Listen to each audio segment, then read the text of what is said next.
Bonsoir à tous, bonsoir au public de la Cité Libre.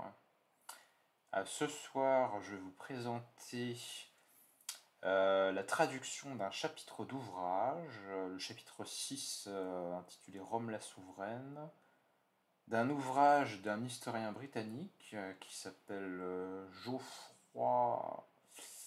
Où est-ce qu'il est Geoffrey, pardon, Geoffrey Maurice de Sainte-Croix, qui a fait paraître en 81 un ouvrage sur apparemment c'est les luttes de classe, enfin je sais pas si c'est un singulier ou un pluriel, mais bon, les luttes de classe dans le monde grec ancien, depuis l'âge archaïque jusqu'aux conquêtes arabes. Donc un très gros livre de 732 pages qui couvre plusieurs siècles d'histoire antique. De Sainte-Croix, donc je l'ai dit, c'est un historien britannique, et comme vous pouvez le laisser penser le titre, c'est un historien de tendance marxiste. Il se revendique dans la préface de son livre de définir et mettre en jeu des catégories de la méthode historique de Marx pour démontrer comment ces instruments d'analyse peuvent être utilisés en pratique pour expliquer les principaux événements, processus, institutions et idées qui ont prévalu à divers moments au cours d'une longue période de l'histoire. Donc il s'intéresse au monde grec ancien sur une très longue durée. Moi, j'ai traduit uniquement le chapitre 6 de son livre qui porte sur Rome à l'époque républicaine spécifiquement, parce que c'est cette période-là qui m'intéressait.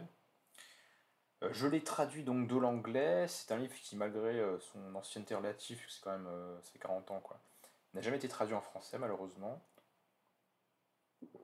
Et je trouve ça fort dommage, notamment pour l'introduction théorique, où il se donne du mal à définir les concepts.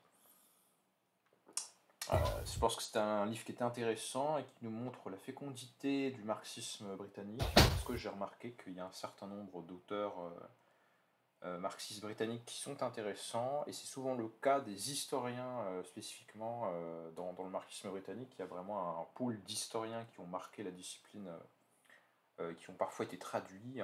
Les deux plus connus, c'est Eric Hobsbawm et Edward P. Thompson. Les deux ont été traduits en français, et notamment Thompson a eu un vrai retentissement international. Donc il y a des historiens marxistes britanniques dans les années 70-80, 60-70-80, qui ont vraiment marqué la discipline historique outre-Manche. Et donc là, je vais vous lire cet extrait du livre de Geoffroy de Sainte-Croix sur la période républicaine et comment est-ce qu'on peut analyser cette période, les tensions politiques et sociales de cette période républicaine, notamment républicaine tardive, donc c'est le 2e siècle, le 1er siècle avant Jésus-Christ, à travers des notions empruntées à la pensée marxiste, sachant que c'est une conférence ou une intervention à mettre en parallèle avec l'une précédente que j'avais déjà faite, où il était question de réfléchir à la notion de populisme appliquée à l'histoire romaine ancienne.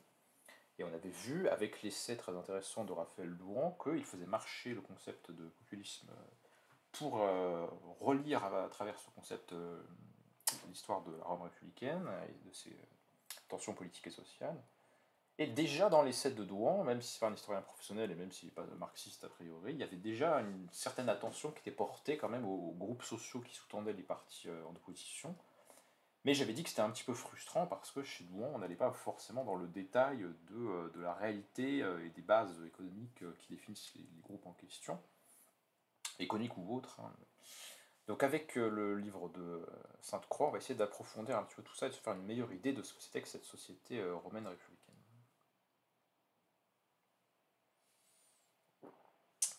Alors,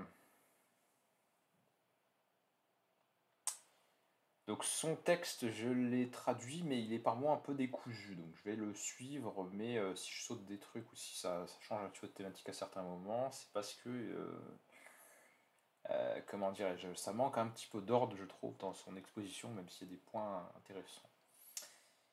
Donc il nous dit que le droit romain est largement fondé sur une discrimination fondée sur le statut social, et que ce statut social peut, dans une large mesure, être appréhendé par des distinctions de classe. Cette discrimination dans le droit se voit surtout sur le droit pénal, mais aussi sur le droit civil, Par exemple, on accorde plus de poids aux preuves qui sont données par les membres des classes supérieures au cours des procès. Au cours des procès, on fait venir des témoins, et dans le droit romain, vous avez des idées qu'on pourrait qualifier de principes de respectabilité ou de principes de confiance sociale qui sont accordés aux membres des élites. Donc la parole des témoins durant des procès peut ne pas avoir la même force juridique, ce qui nous semble à nous tout à fait aberrant ou injuste. Il nous dit que ces tendances à l'institutionnalisation d'un droit différent selon l'appartenance sociale sera rendue plus explicite au cours du Principat, donc de l'ère impériale. Un autre historien qui est cité par Sainte-Croix dit il y avait une loi pour les riches et une autre pour les pauvres. Et ça se manifeste pas tant par le texte juridique lui-même que par son application dans les tribunaux qui ont une composition sociale qui fait que le droit va être rendu d'une certaine façon qui avantage les puissants. Alors en histoire, on utilise souvent des parallèles historiques pour faire comprendre des périodes différentes à partir de situations qui ont des analogies dans le présent. Donc là, il nous dit les puissances impériales, les Britanniques jusqu'à récemment, les Américains aujourd'hui, sont aisément capables de s'imaginer moralement supérieurs aux autres peuples. Les Romains ont souvent prétendu que leur empire avait été acquis presque contre leur gré, par une série d'actions défensives, qui pouvaient être rendues positivement vertueuses lorsqu'elles étaient présentées comme des entreprises pour défendre les autres, en particulier les alliés entre guillemets de Rome. Ainsi, selon Cicéron, chez qui nous trouvons souvent la meilleure expression de n'importe quel type d'hypocrisie romaine, c'est en défendant leurs alliés entre guillemets que les Romains sont devenus maîtres de tous les pays entre guillemets. Donc là, il cite un passage de la République de Cicéron où Cicéron fait ces affirmations-là, et Cicéron, qui est un personnage qui est assez intéressant et sympathique par certains aspects, il est très peu épargné dans le texte de Sainte-Croix qui met vraiment en valeur la dimension conservatrice et élitiste du personnage. Alors, l'orateur du dialogue, presque certainement Laelius, qui représente souvent les propres opinions de Cicéron, poursuit en exprimant des opinions fondamentalement similaires à la théorie de l'esclavage naturel, selon laquelle certains peuples peuvent effectivement tirer profit d'un état de soumission politique complète à un autre. Toute personne assez ingénue pour être disposée à accepter la vision de l'impérialisme romain que je viens de mentionner peut mieux s'éclairer en lisant Polybe, qui était un intime de certains des principaux romains de son époque, en gros les 2e et 3e quarts du 2e siècle avant Jésus-Christ, et qui comprenait bien la volonté romaine de conquérir le monde connu, même si dans son esprit elle était plus claire et définie que ce que nous avons peut-être des raisons de le croire. Alors, ensuite, il dit que Cicéron a un point de vue qui est plus nuancé que cette seule bonne conscience impérialiste, puisqu'il a aussi conscience, Cicéron, de la haine que Rome avait suscitée chez de nombreux peuples, rendus sujets par l'oppression et l'exploitation auxquelles elle les avait exposés. Il parle enfin c'est que des termes latins, mais bon, je vais vous en dire un ou deux qui ont des consonances qui nous parlent. Il parle d'iniquitas, de cupiditates, de la part des principaux romains qui les avaient gouvernés. Donc voilà, les peuples vassalisés ont conscience, enfin se plaignent de la domination romaine, et on en trouve des échos même chez Cicéron, qui a cette bonne conscience impérialiste par ailleurs.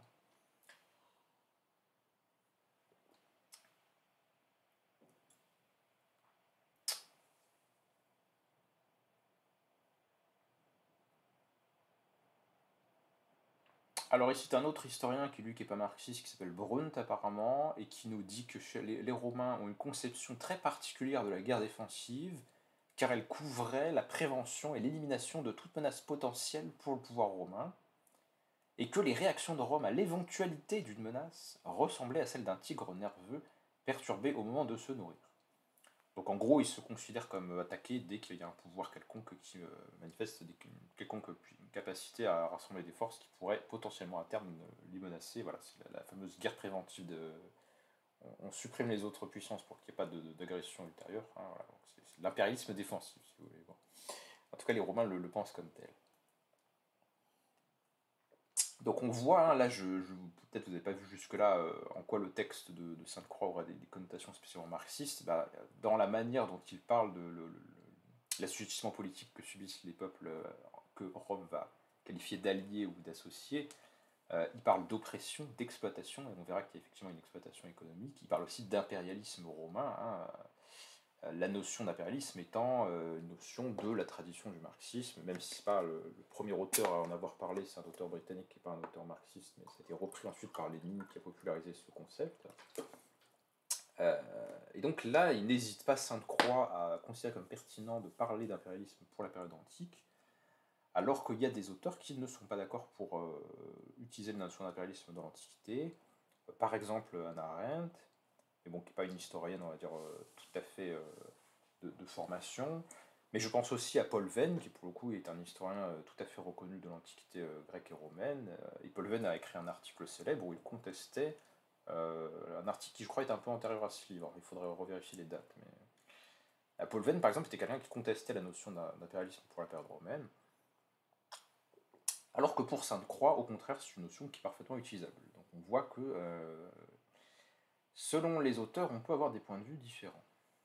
Je ne ferai pas le débat sur l'impérialisme romain et le point de vue de Paul Venn, hein, mais on pourrait organiser ce débat. En tout cas, si on voulait l'organiser, on verrait qu'avec Sainte-Croix, on a un point de vue différent.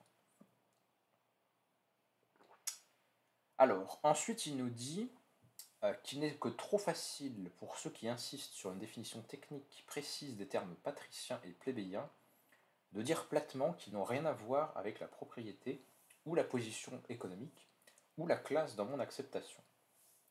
Techniquement, c'est tout à fait exact. Il s'agit ici non pas de classe, mais d'ordre, c'est-à-dire de catégories de citoyens juridiquement reconnus. Donc comme des ordres d'Ancien Régime, si vous voulez. Les patriciens et les plébéiens, ils sont définis par le droit, et ils n'ont pas les mêmes droits, etc. Bon. Mais en fait, derrière ce formalisme juridique, nous dit Sainte-Croix, il faut aller au-delà de simplement voir qu'ils n'ont pas ils sont inégaux juridiquement. Ils sont inégaux juridiquement parce qu'ils sont inégaux d'autres façons sous-jacentes, en fait. Alors il nous dit, il est évident que les patriciens ont pu accéder au pouvoir politique à Rome et finalement le monopoliser, parce qu'ils étaient dans l'ensemble les familles les plus riches, dans la société essentiellement agraire de la Rome primitive, les plus grands propriétaires terriens avant tout. Donc l'aristocratie romaine, c'est pas juste qu'elle a plus de droits politiques, c'est que c'est avant tout une classe de grands propriétaires terriens. Et c'est la source économique de leur domination politique. En fait. Alors, plus une famille était riche, plus elle avait de chances, toutes choses égales par ailleurs, d'acquérir une influence politique. Bien sûr, toutes les familles les plus riches n'acquéraient pas le statut de patricien, et certaines des familles qui l'obtenaient ne faisaient pas partie des plus riches. Mais l'équation patricien égale plus grand propriétaire terrien devait être globalement vraie. Donc il n'y a pas de correspondance parfaite entre les deux ensembles. Il y a des riches qui ne sont pas patriciens et des patriciens qui ne sont pas riches, parce que c'est des aristocrates ruinés qui ont perdu, je sais pas, des terres au cours du temps. Là, bon. Mais en gros, en moyenne, de façon générale, ça reste une généralité valable de dire qu'en général, un patricien, c'est un propriétaire terrien, enfin un grand propriétaire terrien. Et lorsqu'une famille devenait patricienne et accédait ainsi au petit cercle qui jouissait des privilèges politiques, elle avait naturellement toutes les chances de consolider et d'améliorer sa propre position par rapport aux plébéiens. Les patriciens ont toujours été peu nombreux, donc c'est une élite, Certains patriciens avaient un grand nombre d'humbles clients plébéiens, des hommes liés par eux par des liens personnels, impliquant des obligations de part et d'autre, qu'il était considéré comme impie de négliger.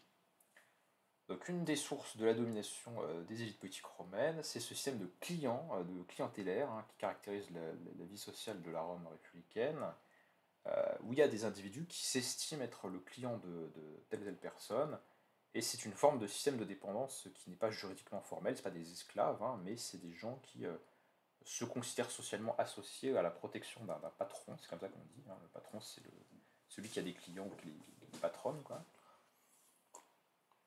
Et en gros, les clients, c'est des citoyens plus ou moins influents, ça dépend, il peut être plus ou moins important, mais voilà, c'est tout un système pyramidal et qui fait que le patron d'un client, donc un autre citoyen, peut lui demander des services en vertu de sa prééminence sociale.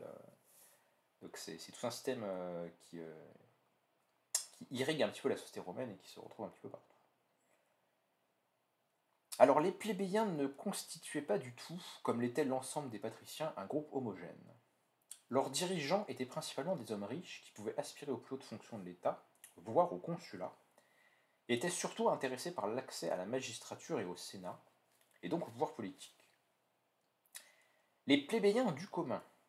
Donc il y a plusieurs sortes de plébéiens, et on peut dire que dans le plébéias, hein, si on dit comme ça, enfin, dans le groupe des plébéiens, ça recoupe en fait plusieurs classes sociales, ce qui fait que c'est beaucoup plus hétérogène. Donc il nous parle des plébéiens du commun, et il nous dit qu'ils avaient trois objectifs totalement différents de leurs élites, qu'on peut résumer en 3 points, politique, juridique et économique. Dans le domaine politique, ils soutenaient normalement les aspirations de leurs chefs à la fonction publique, dans l'espoir, vain comme les événements allaient le prouver, que les oligarques plébéiens traiteraient la masse des plébéiens mieux que les oligarques patriciens. Donc ils essaient d'avoir des élites qui sont issues de leur propre groupe juridique. Mais ça ne les aide pas. Leurs deux principaux objectifs dans le domaine politique étaient cependant très différents. Ils voulaient faire reconnaître leur propre assemblée, le Concilium Plebis, comme un corps législatif suprême égal à la Comitia Populi Romani. Donc ils veulent que leurs propres assemblées, parce qu'il y a des assemblées différentes selon que vous appartenez aux patriciens ou à la plèbe, ils veulent que leurs propres assemblées politiques jouissent du pouvoir suprême. Ou en tout cas d'un pouvoir au moins équivalent de ceux des couches aristocratiques. Et ils voulaient renforcer les pouvoirs de leurs officiers particuliers, surtout ceux de leurs tribuns. Dans le domaine juridique, ils voulaient que les lois et les règles de procédure, à l'origine non écrites et enfermées dans la poitrine des magistrats patriciens, soient publiées, comme c'était le cas vers 450, sous la forme des 12 tables. Ils voulaient que leur droit d'appel contre les décisions juridiques d'un magistrat soit affirmé malgré l'opposition des patriciens. Donc il y a une lutte juridique pour faire valoir des droits qui seraient égaux ou qui permettraient de ne pas être dans l'indépendance complète des magistrats, des juges qui sont recrutés dans les élites patriciennes. Et enfin, dans le domaine économique, pour la masse des plébéiens était probablement encore plus important que les deux autres domaines, ils voulaient 3 choses. L'allègement du très dur droit romain de la dette, impliquant l'asservissement des mauvais payeurs. Donc, ils veulent que comment dirais-je, on annule des dettes ou on rend plus compliqué enfin, on les soulage de problèmes de dette, parce que s'ils n'arrivent pas à les résorber, et comme ils sont en bas de la société, ils ont plus de mal à payer leurs dettes, s'ils ne les paient pas du tout, ils finiront esclaves. Donc ils vont perdre leur liberté tout court. La masse des plébéiens avait aussi des distributions de terres, soit sous la forme de colonies en territoire conquis, soit sous la forme de viritimes, par distribution individuelle. Et enfin, elle veut une application moins oppressive de l'obligation du service militaire, qui resta un lourd fardeau jusqu'aux dernières années de la République. Rome était continuellement en guerre et le gros de son armée était plébéien. Marx notait que c'étaient les guerres par lesquelles les patriciens romains ruinaient les plébéiens, en les obligeant à servir comme soldats, et qui les empêchaient de reproduire leurs conditions de travail, et par conséquent faisaient d'eux des indigents. Parce qu'en fait, les plébéiens qui partent à la guerre, c'est souvent des paysans ou des gens pauvres, là, des artisans de base, etc. Eux, ils ne peuvent pas s'occuper de leur commerce ou de leur terre le temps où ils sont en train de faire la guerre. Et puis, ils vont pas forcément rafler d'esclaves ou de richesses au chef ennemi, donc voilà, la guerre n'est pas forcément une bonne affaire économique pour eux, alors que les patriciens vont pouvoir s'enrichir des conquêtes. En plus, ils vont les administrer, enfin, ils vont devenir des administrateurs des terres conquises, etc. Donc, ça n'a pas les mêmes conséquences que pour les différents groupes. L'arme la plus efficace que les plébéiens pouvaient utiliser, comme ils l'ont compris dès le début, était donc la sécessio, la grève contre la conscription. Les sources font état de pas moins de 5 occasions où cette arme aurait été utilisée avec effet, dont 3 sont probablement authentiques. Donc ils refusent d'être conscrits pour faire pression politiquement. Je m'absente un instant.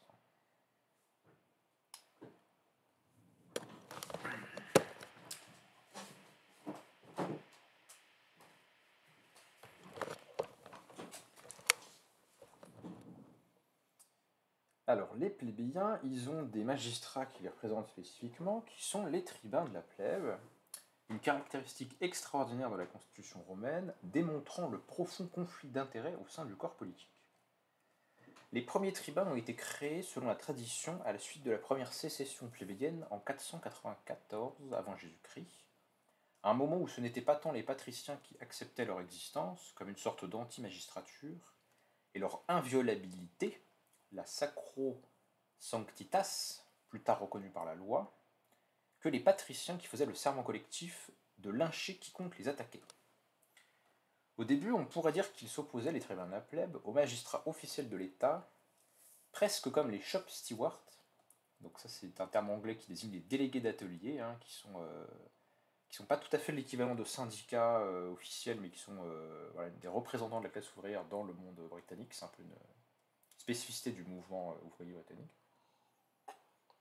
Donc là, il fait une analogie Sainte-Croix en disant que ces tribuns de la plèbe sont un peu comme des délégués d'atelier face à des directeurs d'entreprise. Ils représentent les gens qui n'ont pas accès à voix au chapitre officiellement. Mais progressivement, bien qu'ils n'aient jamais acquis les insignes et les ornements des magistrats de l'État, les tribuns de la plèbe ont eu une position de plus en plus assimilée à celle des magistrats du peuple romain, à presque tout égard, sauf bien sûr qu'ils étaient issus de familles plébéiennes uniquement, et qui ne pouvaient pas présider la Comitia Populi Romani, mais seulement le Concilium Plebeiis. Donc, au fur et à mesure de l'histoire de la République romaine, ces tribuns de la plèbe vont s'institutionnaliser, devenir plus reconnus et avoir des pouvoirs plus importants, tout en restant exclus de la direction des assemblées,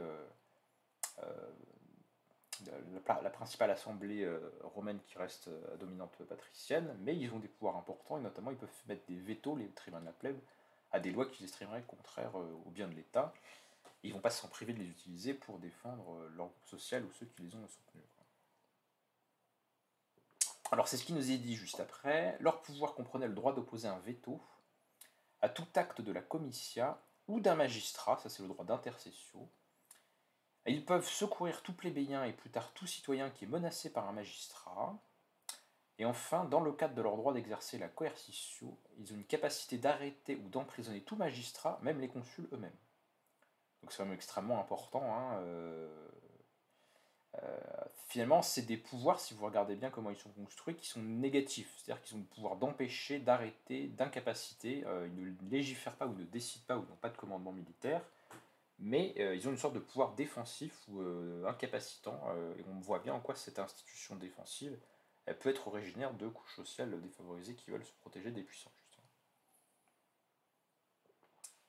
Le pouvoir de veto des tribuns s'étendait à l'obstruction des levées militaires, et à 2 reprises au moins, au milieu du IIe siècle, ils allèrent jusqu'à arrêter et emprisonner les consuls qui persistaient dans leur appel, non seulement en 138 avant Jésus-Christ, ce que Cicéron présente comme la première fois qu'une telle chose se produisait, mais aussi plus tôt, en 151, ça c'est Tite-Live qui nous l'apprend. Donc voilà, ils peuvent sans empêcher la levée de troupes qu'ils estiment injustifiées. Le pouvoir de convocation des tribuns ne se limitait pas au concilium plebis, ils avaient également le droit de convoquer et de présider des conciones, des réunions publiques qui n'étaient pas destinées, à l'inverse de la comitia et du concilium plebis, à la législation ou aux élections officielles, mais qui correspondraient plutôt à des réunions préélectorales des partis politiques britanniques ou, comme on l'a suggéré, à des conférences de presse modernes. Donc je relis le passage parce que ça c'est un droit politique qui est tout à fait intéressant. Donc le droit de convoquer et de présider des conditionnes, et finalement on pourrait appeler ça des événements publics de caractère non législatif. C'est-à-dire qu'ils peuvent faire qu'il y ait des réunions publiques qui se tiennent dans la ville de Rome, donc avec des gens et tout qui accourent à entendre ce qui se passe. Finalement ils ont une sorte de droit de manifestation officiel, si vous voulez. Là encore c'est intéressant de voir qu'ils émanent d'un pouvoir populaire. Alors ce pouvoir était d'une importance vitale, car selon le droit constitutionnel romain, toute réunion qui n'était pas présidée par un magistrat ou un tribun était une assemblée illégale. Donc finalement, le tribun a le pouvoir de légaliser des rassemblements publics qui n'ont pas une vocation législative ou institutionnelle, mais qui peuvent permettre de s'exprimer publiquement, d'émettre des opinions et potentiellement à des groupes de citoyens issus de la plèbe de prendre position sur des sujets sans que ce soit illégal et qu'ils se fassent pourchasser par les flics. Donc ça, on voit l'intérêt que ça peut avoir pour les couches des classes populaires. La dimension de classe des luttes politiques, cependant, était masquée, comme l'ont si souvent été les luttes de classe, par le fait qu'il s'agissait officiellement d'une lutte entre des ordres, donc des groupes définis juridiquement, et qu'elle était donc menée du côté plébéien par des hommes qui étaient qualifiés pour devenir membres de l'oligarchie à tout égard, sauf celui purement technique et juridique d'être non pas patricien, mais plébéien. Donc ça veut dire que les gens qui sont plébéiens pauvres, quoi, ils doivent se faire représenter par des gens qui ont le même statut juridique qu'eux, mais qui socialement sont d'une classe sociale tout à fait supérieure. En général, c'est des marchands, hein, ou des gens qui ont des revenus non agricoles, quoi. Il est légitime de voir dans le conflit des ordres une série de compromis tacites entre les deux groupes plébéiens. D'une part, les dirigeants qui n'avaient pas de revendications ou de griefs économiques importants et dont les objectifs étaient purement politiques. Donc ça c'est intéressant, hein, parce que ça nous montre qu'il y a une sorte d'élite plébéienne, mais qui n'a pas les mêmes intérêts, parce qu'elle n'est pas dans la même classe en fait que la base plébéienne. Et donc ça crée un décalage. Donc des objectifs purement politiques et généralement sans doute égoïstes. En fait, si on voulait être un petit peu grossier, cette élite plébéienne, c'est un peu la bourgeoisie de l'époque. Parce que regardez ce qui la préoccupe. C'est un peu la bourgeoisie de l'époque, pour faire une analogie historique avec... c'est un peu l'équivalent de la bourgeoisie française de l'époque des monarchies censitaires, si vous voulez. C'est-à-dire qu'elle va mener des luttes avec le peuple, mais parce qu'elle veut avoir des droits qu'elle n'a pas, mais des droits politiques plus que des droits sociaux. Parce que cette élite plébéienne, qu'est-ce qui la préoccupe essentiellement? C'est qu'elle elle veut supprimer la disqualification strictement légale pour les postes pour lesquels elle aurait été bien qualifiée d'occuper. Donc c'est un peu quand même, d'une certaine façon, l'équivalent d'une bourgeoisie qui veut se débarrasser de privilèges aristocratiques qui l'empêchent d'accéder au sommet, ce qu'elle devrait déjà pouvoir faire avec ses moyens financiers. En fait. Il y a des analogies tout à fait faisables avec la Révolution française ou le 19e siècle français, en fait. Hein. D'autre part, la masse des plébéiens, qui ne souffrait guère en tant que plébéiens, donc ce problème, bon, il n'est pas purement juridique, parce que ce que veut la masse des plébéiens, qui sont donc des classes plus pauvres ou des classes moyennes, c'est pas seulement qu'ils ont une disqualification légale en étant un groupe social, juridiquement inférieur, mais c'est que de toute façon la grande majorité d'entre eux, même s'ils n'avaient pas de discrimination légale, ils n'auraient pas eu les moyens d'occuper les postes de pouvoir les plus importants. Donc il va y avoir une imbrication d'intérêts entre ces deux groupes de la plèbe, hein, le groupe des plébéiens riches ou le groupe des plébéiens pauvres, si vous voulez. Hein. La masse des plébéiens aiderait ces dirigeants à accéder à des fonctions qui leur permettraient d'être plus influents en tant que protecteurs. Et inversement, qu'est-ce que gagnent les dirigeants plébéiens à s'associer aux masses populaires? Les dirigeants obtiendraient l'aide essentielle des masses pour leur propre avancement, en leur faisant miroiter l'espoir qu'ils assureraient la réalisation de leurs aspirations à une amélioration de leurs conditions. Donc là, ça nous montre ce qu'on peut appeler un compromis de classe ou des alliances de classe qui se font entre le groupe supérieur des plébéiens qui est plutôt bourgeois, marchand, etc. Et puis la masse populaire, soit d'agriculteurs, soit d'artisans, soit de gens plus modestes. Le conflit des ordres était à la fois un conflit entre ordres et une lutte de classe, dans laquelle, exceptionnellement pour ce qui est de l'histoire romaine, les classes inférieures, ou du moins la section supérieure des classes inférieures, jouaient parfois un rôle assez vigoureux. Donc là, ce que ça nous dit, c'est qu'il ne faut pas se laisser avoir par ce que nous disent les sources antiques et prendre leurs catégories, celles qui avaient un sens pour elles, comme les seules catégories pertinentes pour analyser leur société. Bien sûr, il y a une lutte qui a un fondement juridique, mais si on regarde les groupes sociaux en présence, on voit qu'on a différents groupes sociaux qui se masquent derrière ces catégories juridiques. Il est également salutaire de lire les récits de Tite-Live et de Denis concernant le meurtre ou le meurtre judiciaire d'un certain nombre de personnalités politiques de premier plan, patriciens ou plébéiens, et que les patriciens les plus en vue jugeaient trop sensibles aux griefs de la plèbe. Ces récits révèlent que la classe dirigeante romaine était prête à tuer sans pitié quiconque semblait susceptible de se révéler un véritable leader populaire, et peut-être de remplir le rôle d'un tyran grec de type progressiste. Hein, je note, c'est ma traduction, mais je ne pense pas être infidèle au texte d'origine en traduisant comme ça. Donc pourquoi il y a eu des tyrans grecs du type progressiste? Qu'est-ce que ça veut dire? Le tyran, c'est celui qui est arrivé au pouvoir par des moyens de force qui ne sont pas soit l'hérédité, soit la tradition, soit ce qui est conventionnellement admis comme moyen d'arriver au pouvoir.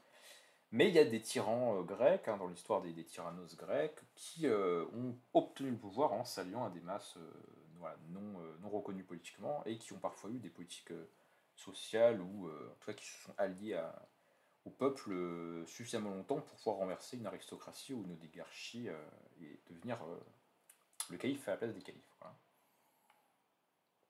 Donc face à la possibilité d'émergence de leaders populaires qui pourraient potentiellement même renverser la République au profit d'une espèce de monarchie populaire, la classe des patriciens est tout à fait prête à tuer sans hésiter, hein, à liquider les opposants politiques, parce qu'il y a un risque social, quoi. Alors ça explique quelque chose qui revient très souvent dans la littérature du camp conservateur ou sénatorial, c'est que les leaders populares, les leaders populistes comme dirait Raphaël Bouan, sont très souvent accusés d'aspirer à se faire roi. Et ça c'est très intéressant parce que en fait dire que les leaders populaires ils veulent devenir rois, c'est une manière de les délégitimer politiquement sans mentionner le fait que si on leur en veut, c'est quand même aussi surtout beaucoup parce qu'ils représentent une autre classe sociale qui a d'autres intérêts. Parce que là, on porterait le terrain sur le fond, si vous voulez, on serait dans l'honnêteté.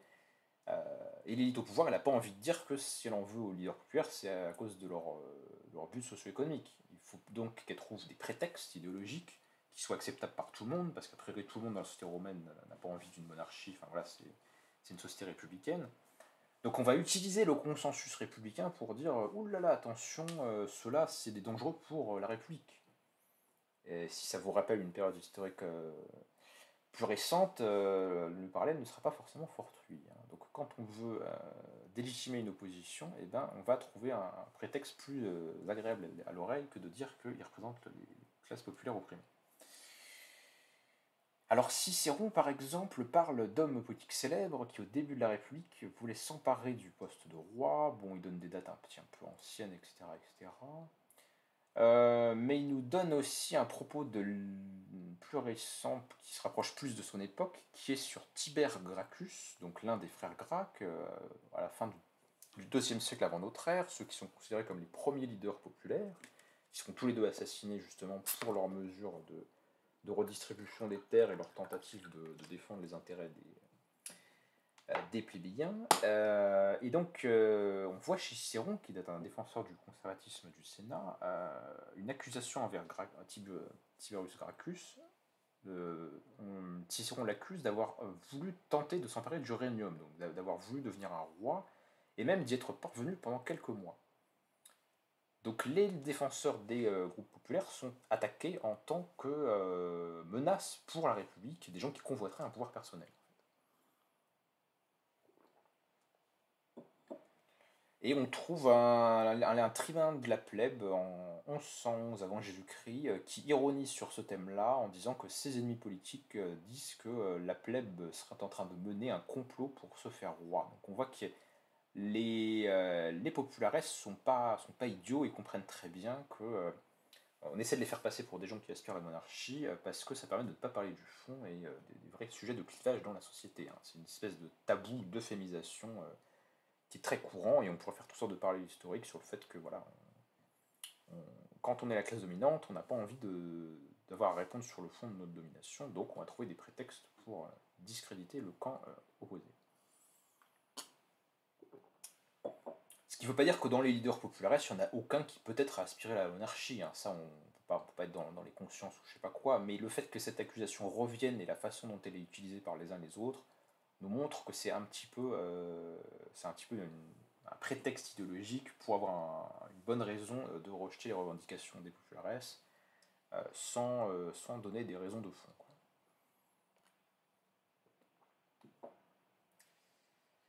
Alors au cours du dernier siècle de la République, on constate l'apparition d'un nouveau groupe social qui va prendre une grande importance, qui sont les équestres, aussi appelés équester ordo, donc l'ordre équestre, les équites, ceux qui vont donner la classe qu'on traduit souvent par les chevaliers.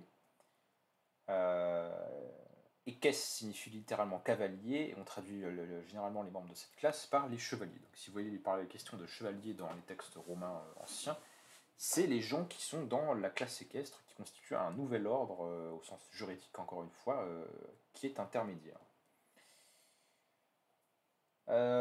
Donc ils vont avoir des rôles qui leur permettent d'être associés au contrat de l'État et à la levée des impôts, notamment à partir de l'époque de Caius Gracchus, donc vers la fin du IIe siècle. Ils vont avoir des rôles dans les tribunaux permanents qui jugent certaines affaires. Bon, je passe un peu sur les droits et les fonctions spéciales des chevaliers parce que c'est pas vraiment le fond du truc. Alors Alors, pour faire partie des équestres, il faut des critères financiers pour accéder à cet ordre. Il faut posséder des biens d'une certaine valeur nominale. Donc là, il nous donne des sommes. Enfin bon, il faut être riche, d'un certain niveau de richesse. Les sénateurs en moyenne étaient bien sûr encore plus riches que les équestriens. Enfin, j'aurais dû traduire par chevalier, parce qu'équestrien, c'est pas joli, mais bon, que la classe de l'ordre équestre. Mais sous la République, curieusement, il semble qu'il n'y ait pas eu en théorie de qualification financière encore plus élevée pour devenir sénateur. Donc, c'est des gens qui, socialement, sont moins riches que les sénateurs, mais il n'y a pas de critère légal qui dit qu'il faut forcément être plus riche pour accéder au Sénat qu'à l'ordre équestre. Bon, c'est une bizarrerie juridique. Alors, ils ont des privilèges sociaux, les membres de l'ordre équestre, notamment le port de l'anneau d'or, ils ont des sièges spéciaux au théâtre, ils ont des signes de reconnaissance spécifiques. Ils ont plus de votes, ça c'est toujours les plus riches et les plus puissants à Rome, ils ont toujours plus de votes dans les assemblées, donc dans les comitia centuriettes. Donc ils ont des privilèges politiques, leur vote compte plus. Et ils n'ont pas de privilèges héréditaires. Alors ils n'ont pas de privilège héréditaire légal, mais leur fortune tend à passer de père en fils, donc finalement, si vous êtes un fils d'un membre de l'ordre équestre, vous avez plus de chances de devenir vous-même un membre de l'ordre équestre. Bon, voilà. C'est un groupe, c'est un ordre intermédiaire qui se crée entre les ordres précédents que sont les plébéiens et les patriciens. Alors, pendant longtemps, on a considéré que les équestriens étaient essentiellement des hommes d'affaires, mais la recherche de l'époque de Sainte-Croix, dans les années 80, il cite plusieurs historiens, a montré que, en fait, ce sont comme les sénateurs essentiellement des propriétaires terriens eux aussi. Donc il ne faut pas les réduire à des nouvelles classes d'hommes d'affaires comme ça a pu être fait dans une historiographie plus récente. Ils ont aussi une source de leur pouvoir qui est la propriété terrienne, mais ils peuvent aussi réaliser de gros profits grâce à la finance et au prêt d'argent. Ce qui n'est pas tout à fait la même chose que le commerce, hein, donc des activités qui sont plutôt bancaires que commerciales en réalité.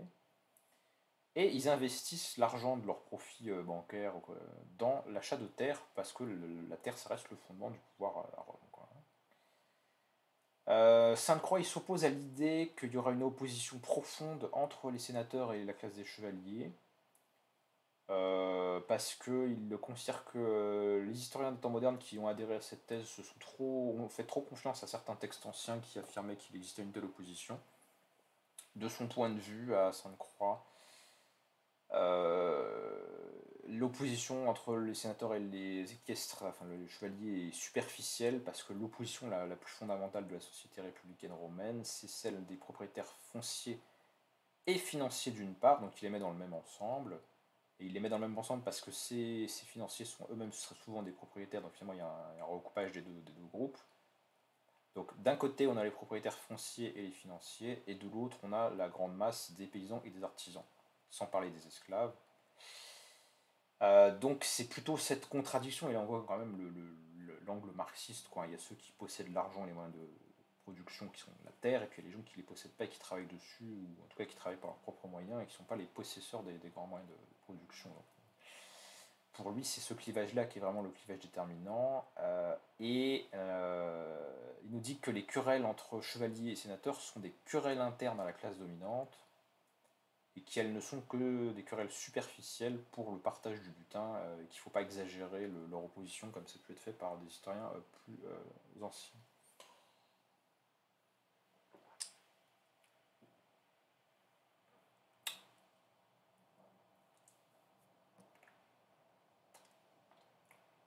Donc, Rome n'a jamais été démocratique, alors pourquoi l'évolution de la République romaine, qui tend quand même de façon générale à donner plus de pouvoir au peuple par le renforcement des pouvoirs du tribun, par l'accession de membres issus du plébéiat à des magistratures religieuses, par la modification de certaines lois qui vont leur permettre de quand même de faire des gains politiques et sociaux dans les 2 derniers siècles, pourquoi Rome ne s'est jamais démocratisée malgré tout ça et est restée une république fortement oligarchique?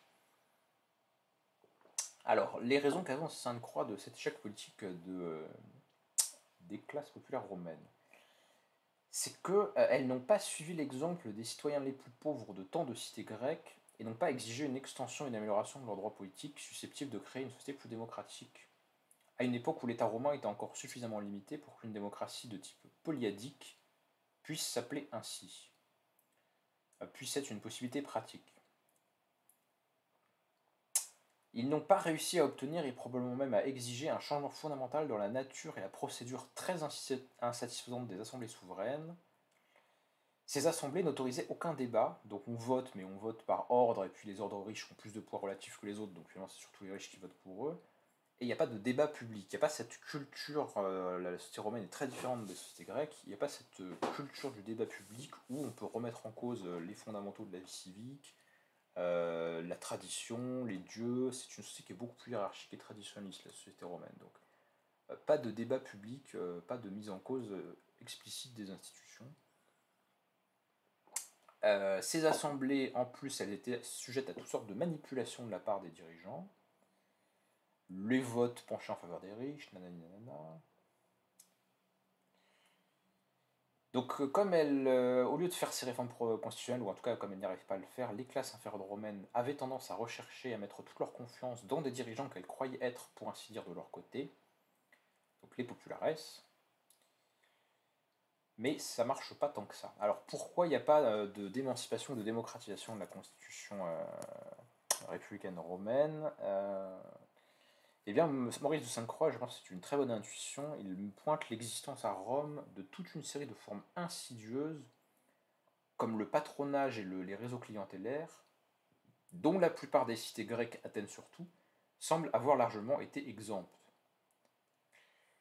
Donc en fait, ce système clientélaire, qui n'est pas un point auquel on attache forcément beaucoup d'importance dans les manuels d'exposition classiques des institutions romaines ou dans les, je sais pas, les idées générales qu'on nous donne sur la société romaine, on ne parle pas tellement de cette idée de réseau clientélaire, mais en fait c'est très important et ça joue beaucoup sur le caractère non démocratique et l'impossibilité de démocratiser ce système. Parce que les gens sont tout simplement trop pris dans des relations de dépendance personnelle. Vous dépendez d'un patron, le patron, il a un prestige social, il y a des gens qui ont toutes sortes d'obligations envers lui, et c'est comme la dette, si vous voulez. C'est pas des dettes forcément économiques, c'est des dettes qui sont plutôt sociales ou symboliques, mais c'est un peu comme de la dette, c'est-à-dire que euh, vous allez vous mettre au service d'un patron parce que vous vous dites que si vous êtes coopté ou favorisé par lui, ça va vous aider socialement, mais pour qu'il accepte de vous patronner, vous allez devoir faire des choses pour lui, donc vous allez renforcer son réseau clientélaire, donc il va être encore plus puissant, et encore plus à même de vous obliger à faire tel ou tel truc, travailler pour lui, voter comme si dans les assemblées, etc. Donc il y a ce système qui n'ont pas réussi à... Les rapports sociaux, si vous voulez, étaient trop inégalitaires pour que ça puisse amener un changement des institutions, parce que comme il y a ce système de patronage qui est un petit peu sous-jacent à la vie sociale, et ben quand il y a des votes qui sont publics, il n'y a pas de bulletin suffrage secret, il n'y a pas non plus de débat que ce soit, bah, les patrons, ils ont les moyens de vérifier que leurs clients votent comme ils ont décidé de les faire voter pendant les assemblées.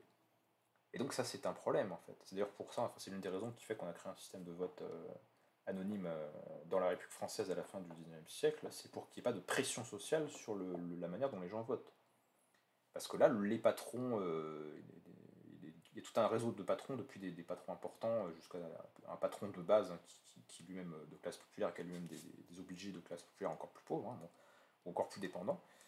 Le patron, il a les moyens de vérifier que les gens qui sont dans sa dépendance votent ou se comportent comme il a envie qu'ils se comportent. Donc c'est une société qui est très inégalitaire. Et dans ces conditions-là, ça ne permet pas, bien finalement, d'arriver à une meilleure prise en compte des intérêts des classes populaires, qui sont tout le temps obligées de se vendre en fait à leur patron, et donc elles ne peuvent pas changer d'institution ou elles ne peuvent pas prendre l'avantage. Alors que ces réseaux clientèles existaient beaucoup moins dans les cités grecques, et Sainte-Croix y voit une des raisons de pourquoi ils ont pu à certains moments mettre en place des régimes démocratiques. Alors là, on revient sur ces idées de clientèle. Donc la clientèle formelle, la clientela, est une institution sociale très difficile à décrire avec précision. Elle apparaît pour la première fois dans ce qu'on appelle les lois des rois, cette fondation étant attribuée à Romulus par Denis d'Halicarnasse, donc elle est considérée comme légendaire et liée aux origines de la cité même de Rome, donc voilà, c'est très très ancien le système de clientèle.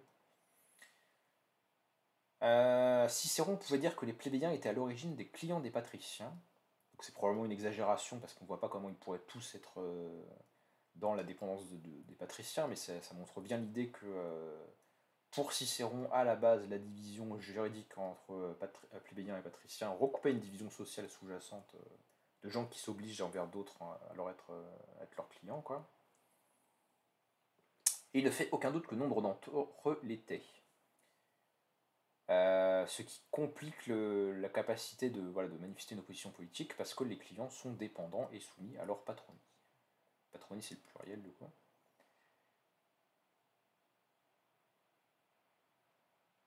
Alors, par exemple, un esclave qui est affranchi, et il y a pas mal de cas de ce type-là au cours de l'histoire romaine, hein, un ancien esclave qui est affranchi, il reste dans la dépendance, il devient un client de son ancien maître et il devient son patron. Et ce qui entraîne toute une série d'obligations spécifiques pour lui, ce qui fait que vous n'êtes plus esclave, mais vous n'êtes jamais totalement un égal, en fait. Donc, qui nous dit que la nature du lien clientélaire peut prendre beaucoup de variations selon les cas. Voilà.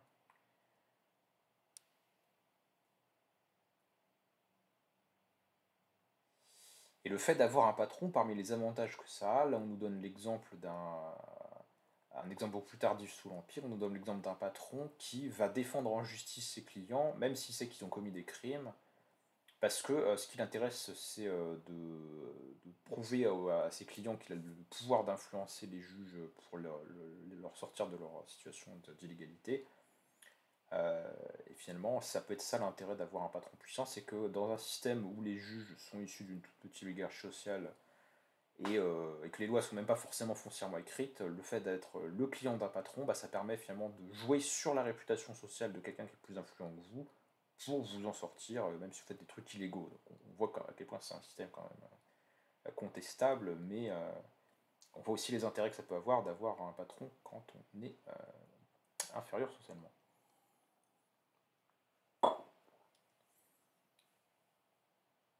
Alors cette notion de clientèle, elle est aussi utilisée pour qualifier les relations de Rome avec ses alliés, hein, donc alliés entre guillemets, hein, puisque c'est des clients, donc des gens qui finalement sont dans un état de dépendance. Mais nous dit Sainte-Croix, c'est pas tout à fait le terme qu'on trouve dans les textes pour qualifier cette relation. Les avocats latins préfèrent utiliser la notion de tutelle pour qualifier les relations entre Rome et les cités qui lui sont alliées. Et la notion de tutelle, c'est celle qui est utilisée pour qualifier la relation, le statut juridique des mineurs et des femmes. Hein. Donc on voit que c'est vraiment quand même pas très brillant d'être une cité alliée de Rome, hein, parce que c'est-à-dire que par rapport à Rome, vous êtes comme un mineur ou une femme par rapport à un citoyen romain masculin adulte. Hein. Voilà, vous êtes subordonné. Quoi. Tac, tac, tac, tac. On a un cas où il y a des ambassadeurs de Rhodes qui se disent dans la clientèle des Romains, donc ils reprennent un peu ces expressions propres à la vie sociale romaine pour qualifier les rapports politiques de la cité de Rhodes avec la puissance romaine. Donc ça montre un peu la déférence et la soumission mise en scène par ces ambassadeurs lorsqu'ils se présentent aux autorités romaines en disant que voilà, nous sommes un peu vos clients. Voilà, bon.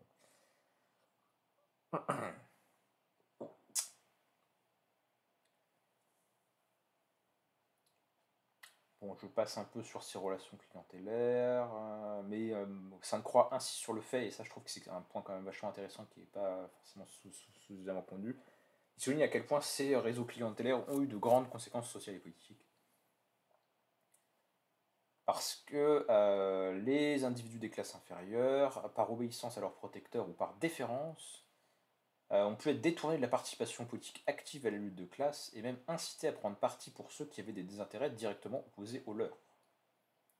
Parce que tout simplement, bah, vous dépendez d'eux, donc voilà, même si c'est pas forcément ceux que vous auriez voulu voter pour favoriser le vôtre groupe de plébéiens, et ben vous allez voter comme vos patrons parce que vous êtes dépendants.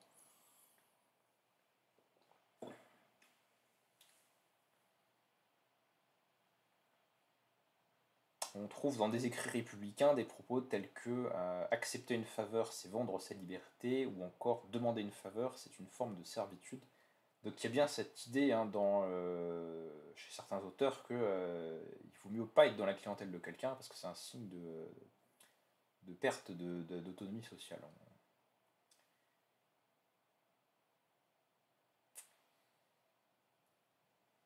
Alors, pour euphémiser la violence de ces relations de pouvoir, on nous dit que les patrons qui ont bon goût, ils appellent amis leurs obligés ou clients, et que même des empereurs romains appelaient amis leurs clients sociaux. Voilà, ça permet de féminiser un petit peu la réalité de leur rapport.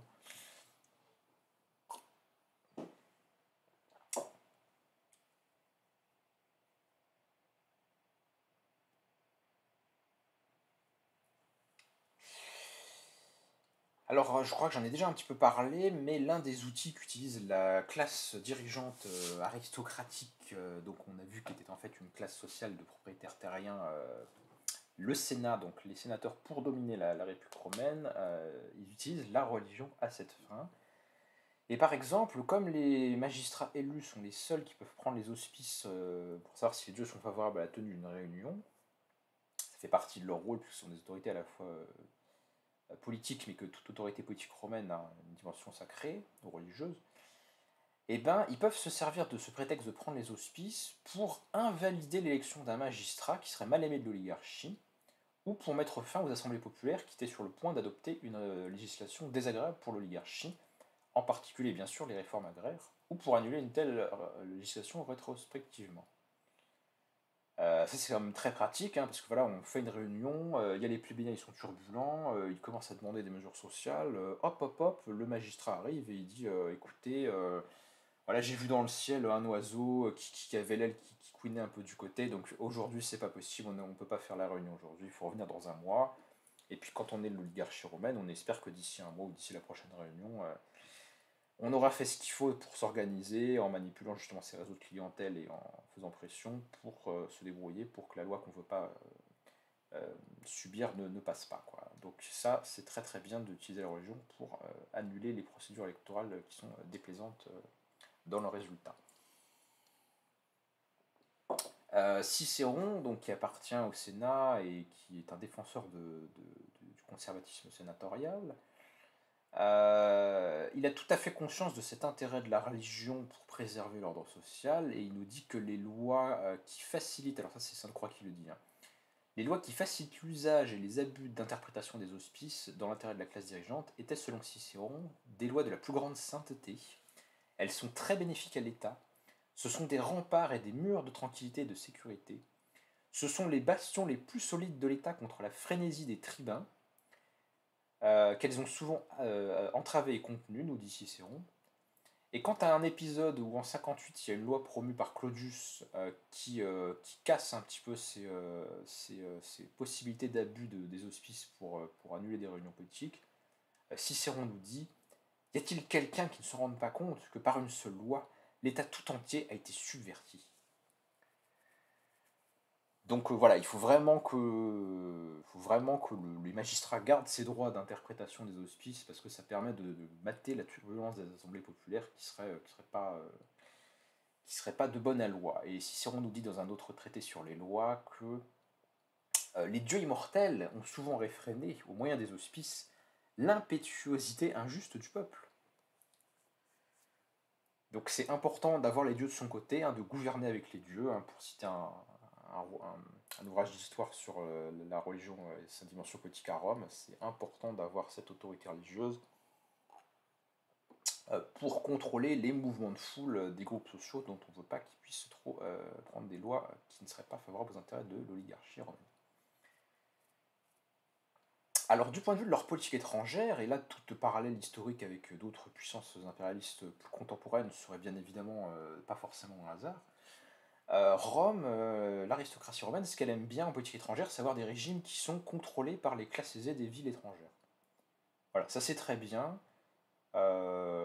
C'est vraiment très bien. D'ailleurs, quand Athènes sera sous influence romaine, voilà, on cherchera à favoriser une oligarchie de propriétaires à Athènes, parce que c'est des gens, on les connaît, quoi, tu vois, c'est des gens, bon, ils sont beaucoup plus corruptibles, ils sont moins nombreux, on peut plus facilement le savoir ouais, on peut plus facilement contrôler leur comportement. Donc en politique extérieure, ils vont toujours, les Romains, favoriser des régimes oligarchiques de petit nombre et pas des régimes démocratiques, parce que les autres régimes voilà, qui engloberaient une plus forte mobilisation de la population, ils seraient possiblement moins soucieux de servir les intérêts des Romains et de mener des contestations populaires par des mouvements populaires venus d'en bas. Donc, comme on ne veut pas que ça arrive, on préfère avoir une minorité voilà, à portée de main, c'est bien plus facile. Donc, c'est les types de régimes, d'ailleurs, les Spartiates faisaient aussi un peu ça, hein. C'est les types de régimes que les Romains vont favoriser en politique étrangère, et ils n'hésiteront pas à placer des gens à eux dans ces régimes.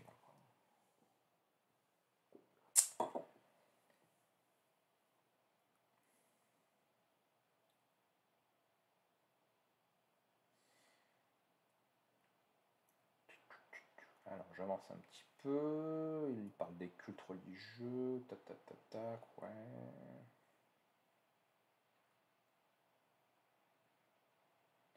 Alors, on nous dit que la démocratie grecque, donc dans les 2 derniers siècles, hein, s'éteint progressivement et complètement. Et les Romains assurent la poursuite du processus déjà commencé sous la domination macédonienne.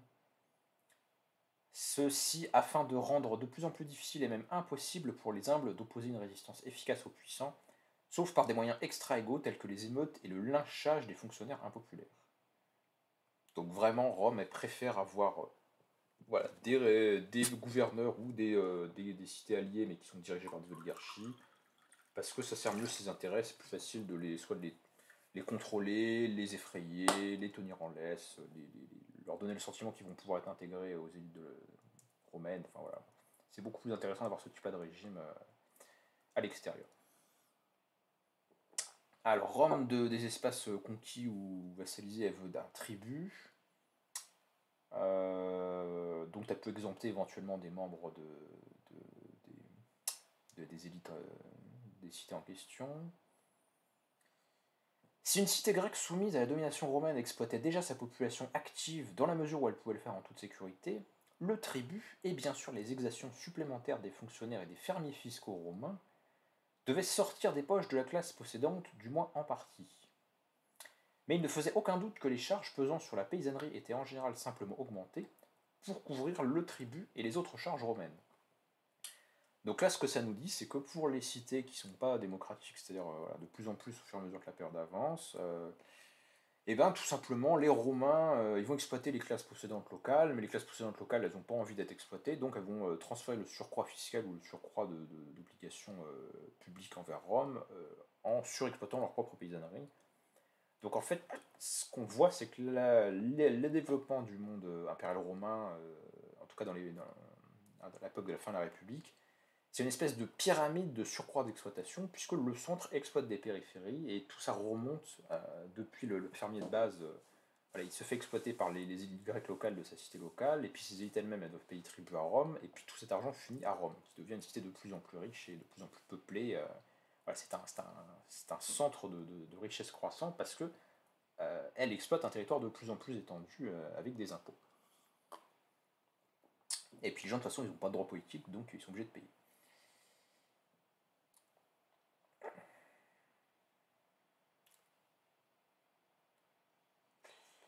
Bon, alors j'avance un petit peu.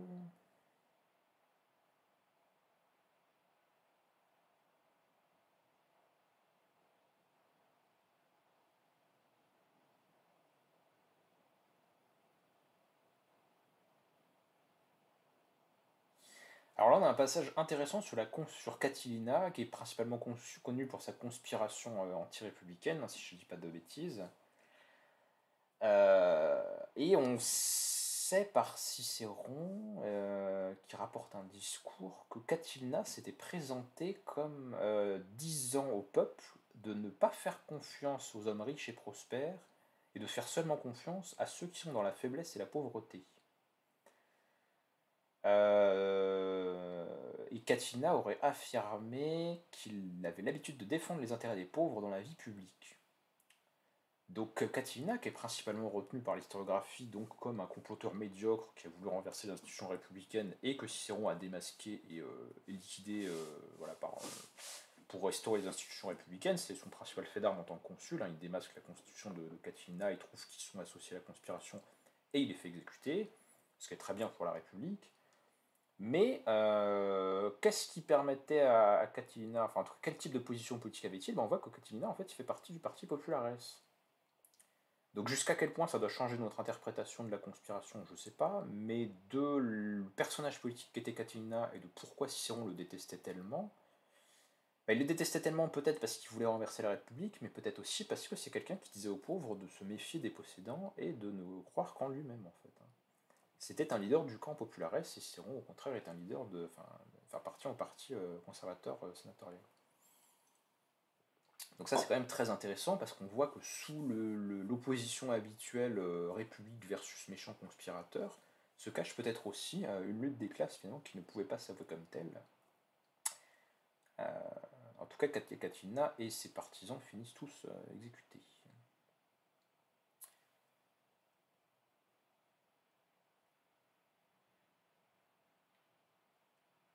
Bon, après, il y a un rappel sur les populares, quel type de mesures ils soutenaient. Bon, j'en ai déjà parlé dans ma dernière conférence, donc je vais pas trop le reprendre. Simplement, moi, Sainte-Croix, mais bon, je pense que vous avez compris l'idée. Il insiste sur l'idée que cette lutte des populares n'est pas seulement une lutte politique ou n'est pas seulement une lutte entre des groupes juridiques, mais est en réalité une lutte de classe. Les populares défendaient un mouvement aveugle, spasmodique, mal informé, souvent mal dirigé et toujours facile à confondre, mais un mouvement aux racines profondes émanant d'hommes dont les intérêts étaient fondamentalement opposés à ceux de l'oligarchie au pouvoir, et qui n'étaient pas préoccupés, comme l'étaient parfois les équestres, par la simple exclusivité, la corruption et l'inefficacité du gouvernement sénatorial, mais par sa rapacité et sa totale indifférence à leurs intérêts.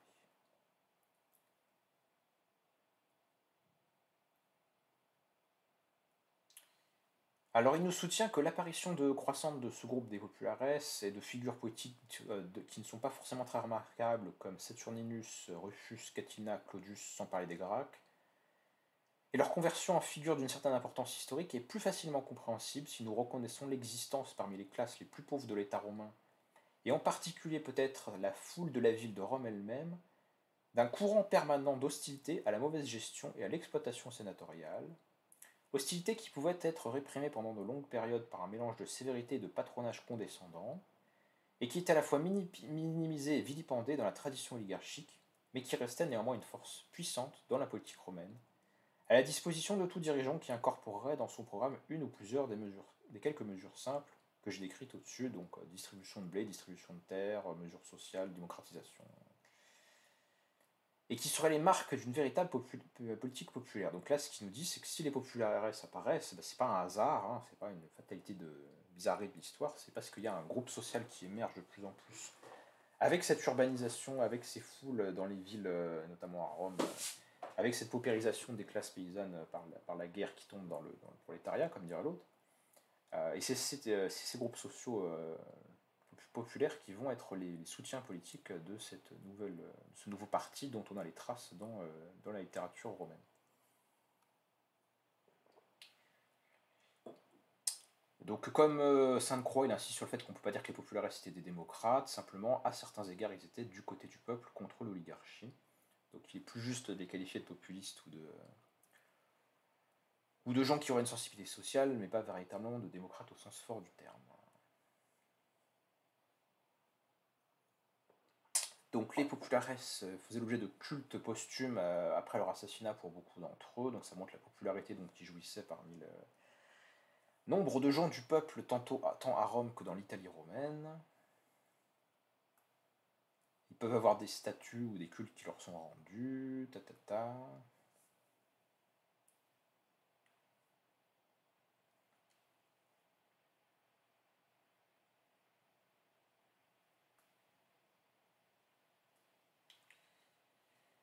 Alors il revient dans ce passage sur l'impérialisme roumain, dont il nous dit qu'il faut en faire une analyse de classe, et que...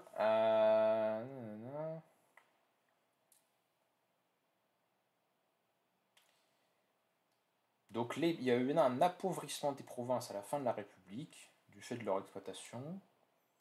Ces richesses n'ont pas été utilisées de façon productive, elles ont été dépensées de façon somptuaire, soit en produits de luxe, soit en acquisition de terres par les élites romaines.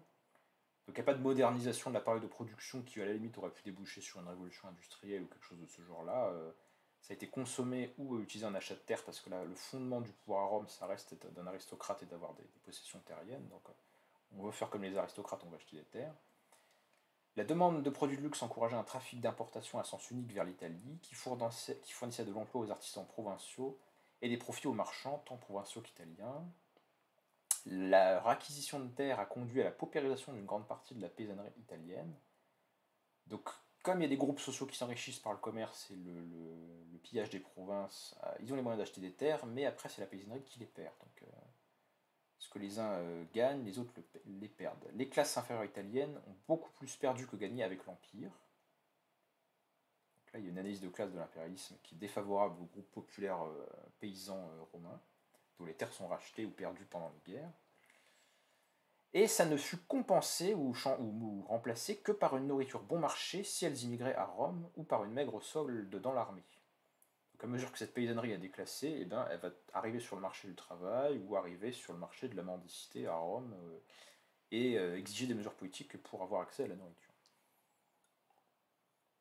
Parce qu'elle ne peut plus vivre de l'autoproduction de ces champs en fait.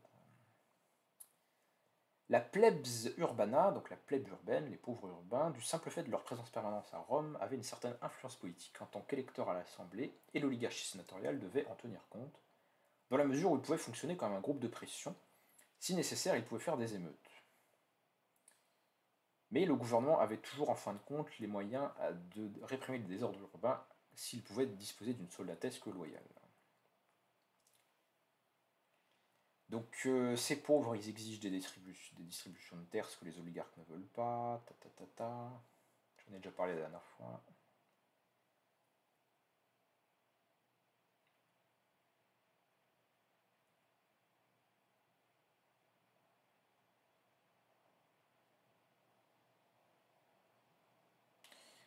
Donc finalement, il explique, on arrive à la fin, il explique la chute de la République romaine par le fait que l'oligarchie était cramponnée à ses privilèges et refusait vraiment ces histoires de concession de terres. Et en refusant de satisfaire les besoins même des miséries, terme d'époque, la classe dirigeante républicaine fit preuve non seulement d'un manque de solidarité sociale, qui transparaît dans l'ensemble de sa politique, mais aussi d'un manque de prudence, qui fut fatal à son pouvoir et à ses privilèges, car la misère de la population au sein de laquelle l'armée était recrutée a permis à des chefs militaires, dont le souci premier était leur propre enrichissement ou avancement, de menacer et de finalement subvertir la République. Donc ces masses de gens pauvres, en fait, notamment à partir des réformes militaires de Caius Marius, vont de plus en plus jouer un rôle politique en tant que soldats, voilà, en ayant un rôle croissant dans les armées, et ils vont pouvoir se mettre au service, là encore avec la notion de clientélisme, de chefs militaires qui vont menacer les institutions pour établir leur propre pouvoir. Donc finalement, le dysfonctionnement politique des institutions romaines de la fin de la période républicaine, loin d'être un simple fait d'histoire politique ou d'histoire militaire, c'est un fait d'histoire sociale, hein, d'histoire sociale et économique, qui vient de cette dynamique qui change la composition des armées et la capacité de les retourner contre l'État. Alors je termine. Je termine. C'est Auguste qui franchit le pas essentiel vers la création d'une armée permanente, avant tout en créant en l'an 6 de notre ère un trésor spécial pour financer les subventions aux vétérans réformés. Donc là c'est vraiment les marques d'un État moderne, hein, parce que quand on parle de l'histoire par exemple de la France médiévale, on considère qu'il y a un État moderne à partir du XVe siècle et des réformes fiscales et militaires de Charles VII et de Louis XI. Et qu'est-ce qui crée la modernité étatique ? Vous avez une armée permanente financée par un impôt permanent. Dans l'histoire romaine, cette phase ou cette forme étatique n'a été atteinte qu'à l'époque augustine, donc avec l'Empire. Mais cet empire et cette formation de cet État est évidemment la conséquence de toutes les guerres qui ont précédé, et là encore il y aurait des parallèles intéressants à faire dans la constitution de l'État entre la fin de la République romaine et la guerre de Cent Ans en France, qui va mener justement à cette centralisation étatique et ce début d'État moderne. Les guerres sont souvent des accélérateurs de la construction des États, en fait. Les longues périodes de guerre, en tout cas, les périodes de guerre importantes. Donc, subventions aux vétérans, alimentées par de nouveaux impôts, dont le plus important fut très mal ressenti par les sénateurs. Donc Auguste, il taxe quand même la partie la plus riche de la population, hein, pour faire financer, pour tenir en main son armée et son nouvel État, quoi. L'armée devient de moins en moins italienne, nanana.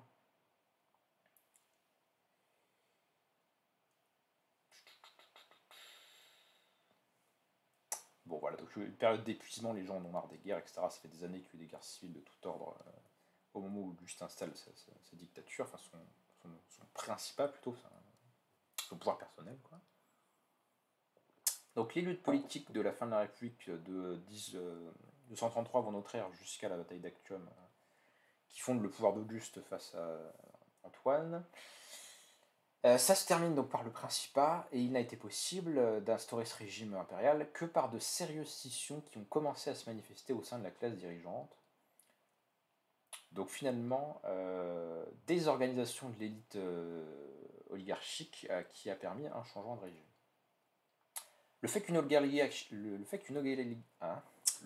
oligarchie au pouvoir a peu de chances d'être renversée tant qu'elle préserve l'unité de ses propres rangs est l'une des observations perspicaces considérées aujourd'hui comme des truismes, grâce aux écrits de Lénine et de Mao Tse-tung, donc il n'hésite pas à citer des auteurs marxistes d'extrême gauche. Mais cette observation a été faite dès le IVe siècle avant Jésus-Christ par Platon et Aristote.